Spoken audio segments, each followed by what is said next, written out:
The oligarchy will concede nothing. A lot of people don't really understand just how powerful big tech is. Thanks to the Doge team. Concentrated power, monopoly, aristocracy, that's a political choice. There have been periods in American history where you see this immense fusion of political and economic power. Here's Andrew Mellon. This is a guy who gave himself tax cuts personally. He didn't distinguish between the public interest and self-interest. Sometimes people would joke 3 presidents served under Andrew Mellon.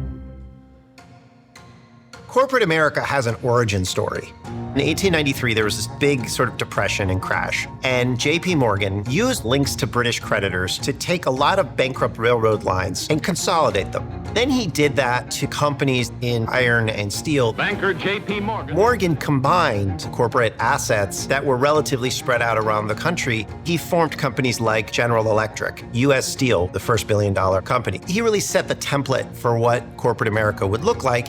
Andrew Mellon learned a lot of tactics from J.P. Morgan. He had steel companies, oil companies, glass companies, control over railroads, coal mines. He owned a lot of banks in and around Pittsburgh.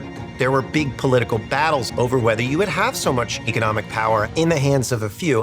Oh, it's Harding, lead the GOP. In the 1920 election, Andrew Mellon was a big Republican donor. Warren Harding was pretty much pro-monopoly. He was playing poker in the White House and drinking whiskey, having his buddies steal money from public lands through the Teapot Dome scandal. Harding brought Mellon in as the Secretary of the Treasury, essentially to negotiate international war debts. They were like, oh, we need, a banker. Also, in the 1920s, the Treasury Secretary was automatic chair of the Federal Reserve. Andrew Mellon became Secretary of the Treasury. Government debt was reduced, taxes were cut, and the foundation for a new period of prosperity was laid. The third richest man in the country was now in charge of corporate taxation and the taxation of the wealthy. He used his position to privilege his own banks using inside information that he was creating. He owned an aluminum monopoly, Alcoa, and he made sure a lot of government buildings incorporated aluminum. Mellon is also going to Europe and visiting Mussolini. Mussolini in the 1920s is just like an authoritarian. He's not considered a Nazi. He runs a fascist state. He says, I'm going to get industrialists together with the government, and that's the right way to run a society. Mellon looks at this like democracy's a thing over here, but I get why you want order. He would never say overtly, man, I wish I could kill my domestic political opponents. But he doesn't ultimately think there's very much of a real difference between an authoritarian state and a democratic state, as long as the democratic state is smart enough to leave the industrialists alone. Hollywood is now swept up in the roaring 20s.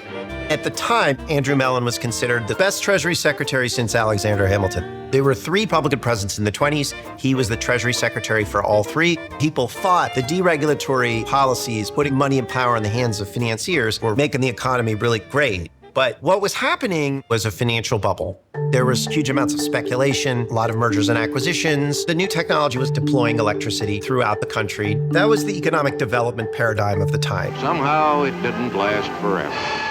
When the stock market crashed, that whole thing came undone. The global banking system just cratered. Everyone's like, it's just a recession, it'll get better. Keeps getting worse, there are no jobs. And Andrew Mellon stands firm. He's like, the government's role is not to give relief to the unemployed. At the foot of Capitol Hill, all shacks and tents were destroyed. There was a march of World War I veterans called the Bonus Army, kind of like Occupy Wall Street, protesting because they didn't have any money or food.